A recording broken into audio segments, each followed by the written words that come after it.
We even got matching Converse shoes to keep the vibe relaxed. But of course, the moms, my mom and the mother-in-law, were not happy about it. Hey guys, welcome back to another episode of me reading your wedding stories, the good, the bad, the ugly, and everything in between. I get so many submissions every single week. My pile keeps growing and growing and growing. So I love being able to react firsthand with you while I read these long stories I get sent. First things first, a couple of announcements.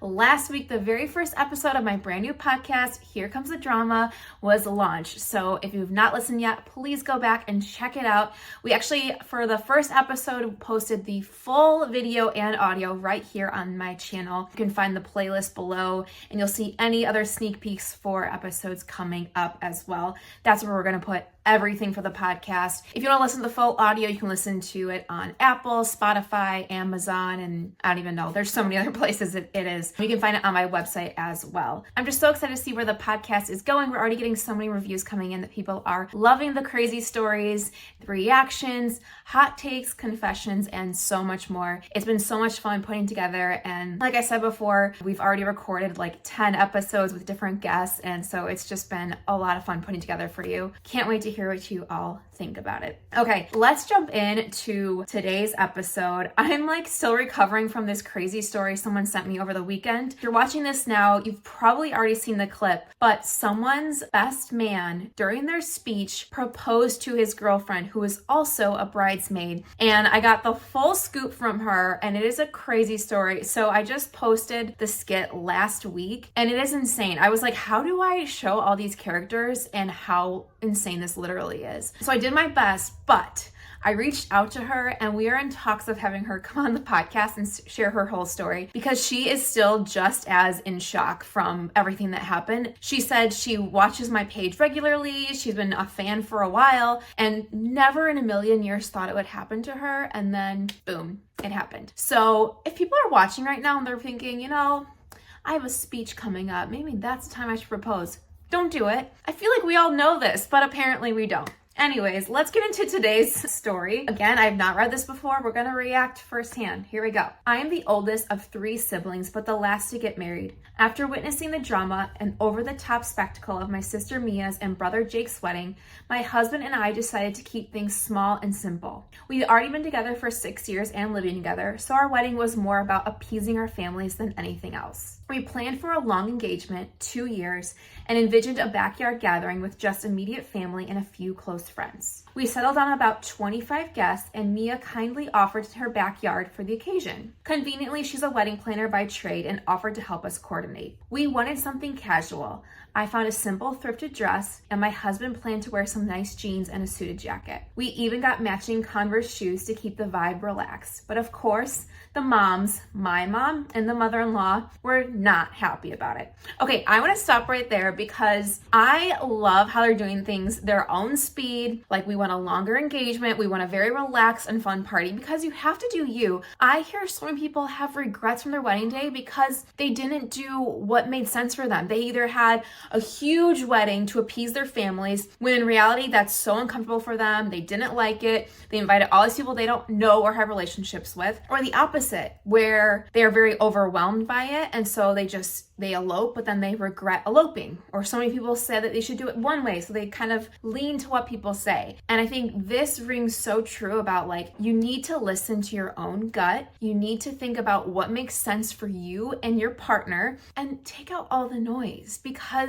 you are going to be the one that's going to be looking back on these memories the most. You're going to be looking at the photos the most. It's your day. So what makes sense for you? What fits in your budget? What do you want to envision when you walk out there that day? And I know it can be really hard with all the opinions and the noise, but just do your best to get on the same page with your partner. That's the most important thing. So Laura and Diane, the mom and mother-in-law, secretly teamed up to plan what they would call a medium-sized wedding with almost 100 guests. Okay, this is a change of events because we usually see, I shouldn't say usually, but in these kind of like stories that are sent to me where there's like either an issue with the mother-in-law or the mom, they themselves don't typically get along, or there's some kind of weird beef with the families. So it's interesting to me that the mom was like calling up the mother-in-law saying like, we need to work together to make this a better wedding. They went as far as picking a venue, touring it, contacting catering companies, basically planning the whole thing without my husband or myself knowing.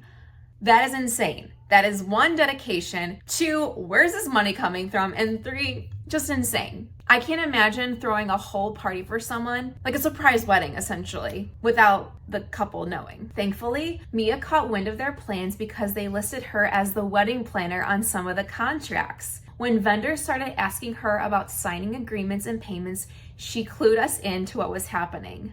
Oh my gosh.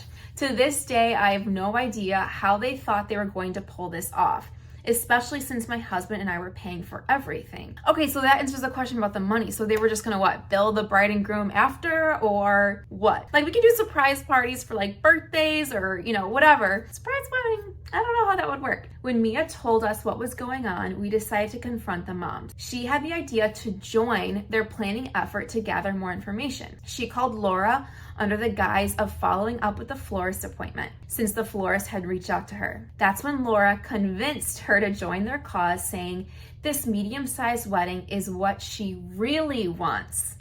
Oh my gosh. Mia learned they were meeting for brunch to discuss their plans, so we got my dad, Mark, and father-in-law, Robert, involved to help bring them in. Oh my gosh, so the dad and father-in-law weren't even a part of this, and they had to kind of like be involved. This is crazy. Together, we all crashed their brunch. Oh my gosh. Okay, I can like visualize this in my head. When confronted, there was gaslighting galore. Okay, so here's a few different quotes that she said happened during this. I thought you said you wanted a wedding here. I know you said you wanted this. And last but not least, your Aunt Karen would be so happy to see the wedding.